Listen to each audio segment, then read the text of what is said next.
Voice template.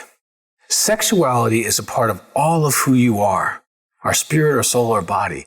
The neuroscience thinks that our arousal template is simply a neurological chemical attachment conditioning. But this is very one-dimensional, it's very linear, and it's almost like we're a robot. But we are so much more than one line. We are so much more as humans. We are different than a machine.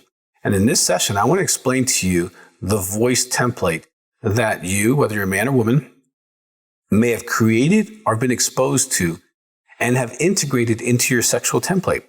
Now, once you understand this, it can help you to either battle sexual template history so that you don't want.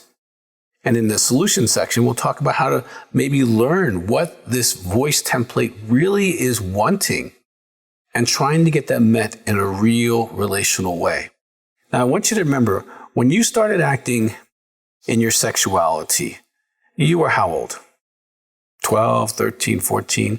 I've done thousands of sexual histories. Most men and women start their sexuality between 14 and 18 years old.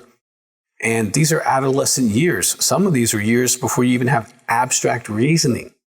Now remember, you were pretty young or an early teenager when you were doing this. Go back to that moment. You desired to be wanted, accepted, loved, cherished, valued, heard.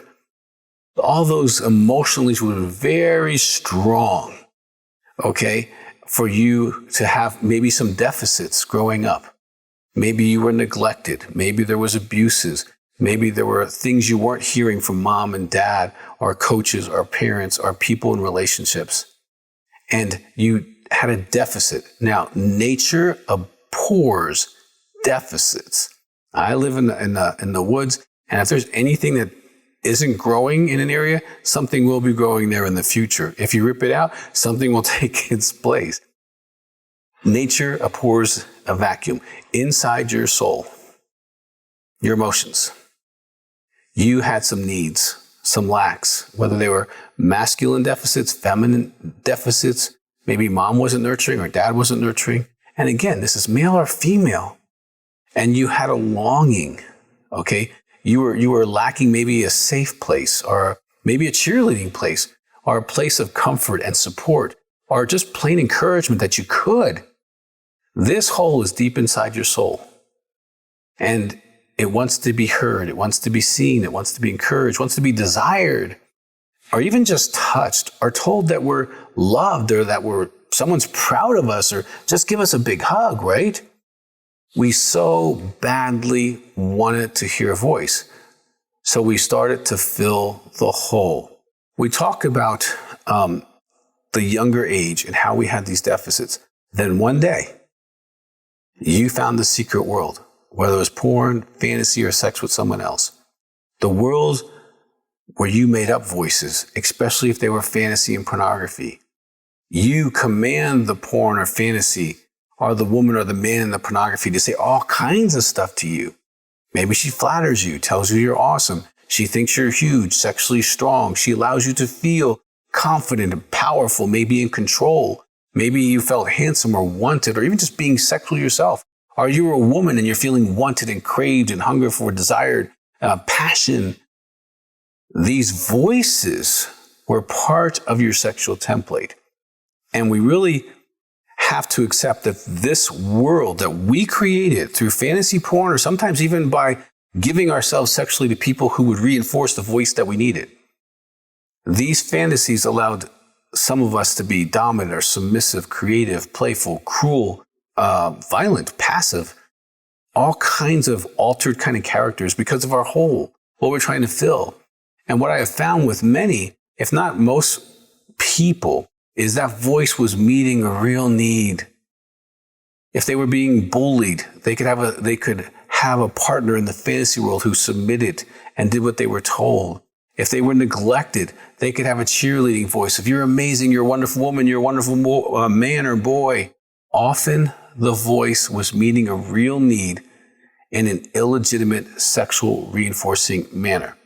The other way a voice can be created is through a porn or a real sexual encounter where the other person says something that really sticks. And you get so aroused by that statement that you want to hear that statement again and again. This may or may not be a balancing or real need in your heart. It just sticks. Now remember, when you were creating these voices in your altered state, like a dream state, and you were being rewarded by these voices with this very powerful chemical, in your heart, while you were giving the body these high doses of chemicals, your heart was getting connected to whatever voice or image that you were creating to meet the whole, to meet the need. And whatever your voices you created after many, and I do mean many, I mean sometimes thousands of masturbation, pornography, to the same voice, the same image, thousands of times. And sometimes the image changes, but the voice is the same, of being wanted, being powerful, being sexual. Okay? This created a voice template. And there are some people who are so driven to hear something. They'll sleep with anybody just hoping that they say, you're beautiful, you're wanted, you're really good sexually, you're an amazing woman or man, you're strong, I want you, I've never, and you hear this voice. And this voice drives you because your voice template is something you ache to hear. Now, this is something once you're aware of, you can start taking responsibility for and shifting, and we'll talk about the solutions later. This voice template, it's real. And once you know what voice you're looking for, you can know when you're hearing it, you can try to get it met in a healthy way, and you can move forward or sometimes just diminish it or distinguish it because maybe it's not a voice you really need to hear anymore because you are enough. You are worthy, you are valued, and you don't need a false sexuality to reinforce that anymore. And those voices are real, but they're your past voices. Okay, and I know some of you are your wives of addicts and you don't understand that they had a voice that they created when they were 12, 14, 16 years old. And hopefully you can have compassion on that and not compare yourself to that. And as we talk about the healthy part of this, okay, maybe both of you learning how to connect and share what you want to hear during this sexual arc of initiation and environment, initiation, during and after sex. And maybe some of that can heal both of you. But remember, this is a past thing.